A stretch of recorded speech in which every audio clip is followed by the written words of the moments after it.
মানুষ প্রতিদিন কাজের চাপে, দুশ্চিন্তায়, মানসিক অস্বস্তিতায় জর্জরিত। কেউ সুখের খোঁজে টাকা কামায়, আবার কেউ ভালোবাসার খোঁজে মানুষ বদলায়।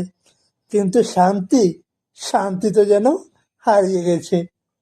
ঠাকুর বলেছিলেন, মানুষের জীবনে শান্তি আসবে তখনই যখন সে নাম নেবে সত্যি ভক্তির সঙ্গে। আজ আমরা বুঝব কিভাবে নাম জপ জীবনের প্রতিটা দিক বদলে দিতে পারে। নাম জপ মানে শুধু ঠোঁট নাড়ানো নয়, এটা এক প্রকারের অন্তরের কম্পন, যেখানে মনের দুশ্চিন্তা ধীরে ধীরে মুছে যায়। ঠাকুর বলেছিলেন, নামেই সব আছে। নাম নিলে মন শান্ত হয়, মন শান্ত হলে সংসারও শান্ত হয়। যখন আমরা নাম জপ করি, জয় রাম ঠাকুর, হরির নাম, রাম নাম, তখন মনের ভেতরে জমে থাকা অন্ধকারটা আলোর মতো মুছে যায়।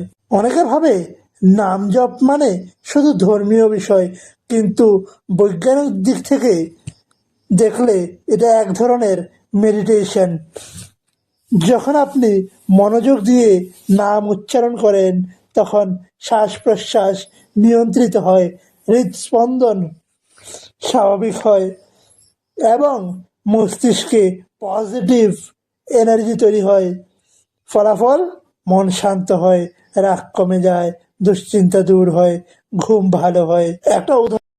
একটা উদাহরণ বলি।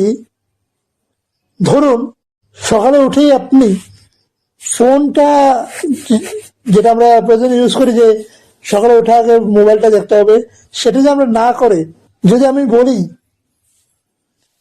জয় রাম ঠাকুর, জয় রাম ঠাকুর, জয় রাম ঠাকুর, এরকম করে যে আমি 10 মিনিট করতে পারি, দেখবেন দিনের বাকি সময়টা আমার মধ্যে একটা অদ্ভুত শান্তি কাজ করছে। রাগ, বিরক্তি, ভয় সব যেন কমে যাচ্ছে। ঠাকুর বলেছিলেন, নাম নিলে মন পবিত্র হয়, মন পবিত্র হলে কর্মও পবিত্র হয়। এটাই হলো জীবনের সবচেয়ে বড় পরিবর্তন। ঠাকুরের ভক্তদের অনেকেই বলেছিলেন, তারা নিয়মিত নাম জপ শুরু করার পর পরিবারের অশান্তি কমেছে, কাজে উন্নতি হয়েছে, অসুস্থতা কমেছে, মন স্থির হয়েছে। একজন গৃহবধূ বলেছিলেন, আমি সকালে 1 ঘন্টা রাম নাম নেই, এখন আমার ছেলে আগের মতো রাগ করে না, বাড়িতে যেন শান্তির আলো নেমে এসেছে। এই পরিবর্তনটাই নামের শক্তি। সকালে সূর্যোদয়ের পর অন্তত 15 মিনিট নাম নিন, মনের মধ্যে ঈশ্বরের চিত্র কল্পনা করুন, একাগ্রতা রাখুন।